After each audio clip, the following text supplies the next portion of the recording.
You're right, lads. Welcome back. I just want to start off and thank you all for subscribing to my YouTube channel. It has been growing brilliantly lately and we hit over 500 subscribers, so thank you. Anyway, we'll be installing shock absorbers on the rear of my Corsa D 1.2 litre, so let's get to it.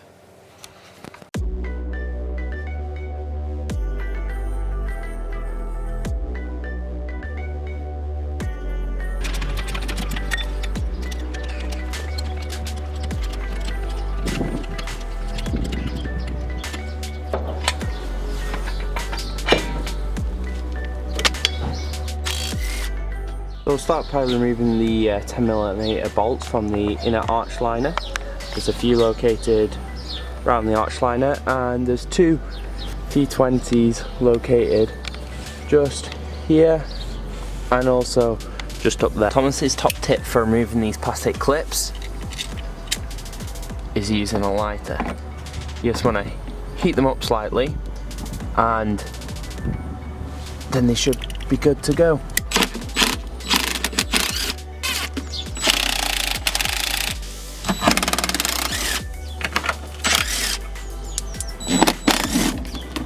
So with them all out, we're going to try and remove the inner arch liner.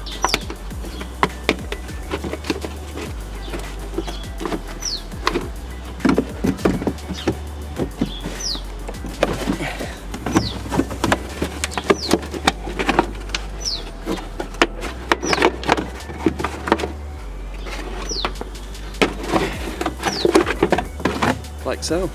So the arch liner has been removed. It'd be a good opportunity to give it a good old clean later on when we're ready to put it all back. And I'm going to replace this clip when I put it back in because I have a pack of them. So you want to position the jack underneath the trailing arm just slightly to support the weight of the trailing arm so that it relieves the pressure off. These guys are fairly rusty, but they're E16s. You may need to tap a socket on and also make sure you have safety glasses on when you're doing this. I have my DeWalt concealer safety goggles. They're brilliant. Fingers crossed. It does that, which is brilliant. It's good. Make sure it's seated first.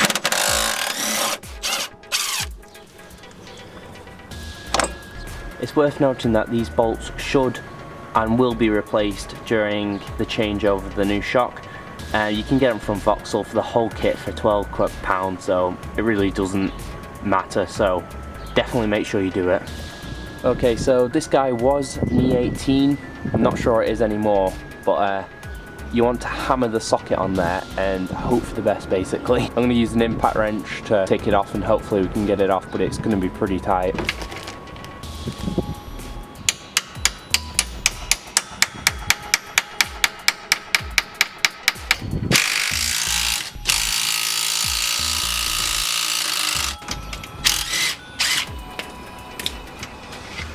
Now to give the shock absorber a little tap.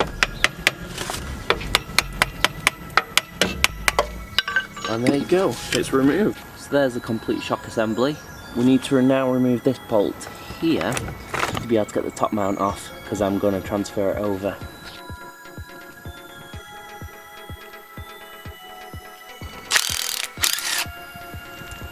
There we go. Jesus Christ.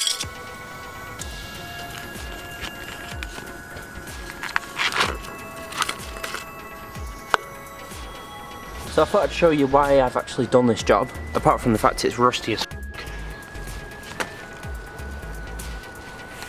That should pop back up. It does not pop back up. It's completely screwed.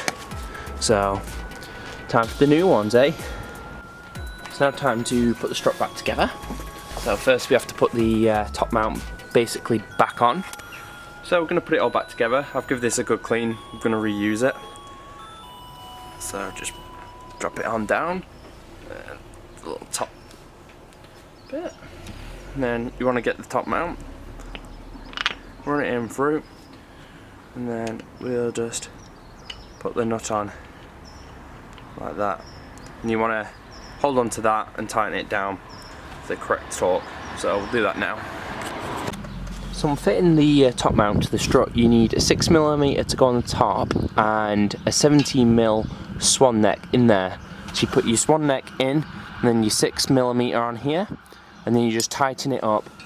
So after now cleaning the inner arch liner and giving it a nice spray, we're going to put the bolts in. We want to be taut to 55 Newton meters, and I like to use a bit of thread locker. Now for the reinstall, I'm going to have to rush this because it's starting to rain. But basically, you want to put the mounts at the top on first.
And that's it really. That's how you install rear shock absorbers on your Corsa D.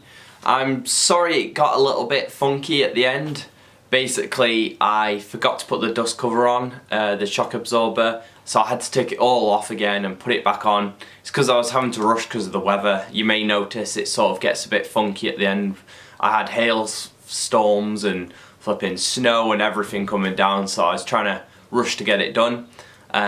Rest assured it's all done now and all torqued down properly and everything, so yeah, thank you very much for watching guys. Please like, comment and subscribe if you want to see more of this, and I'll see you later.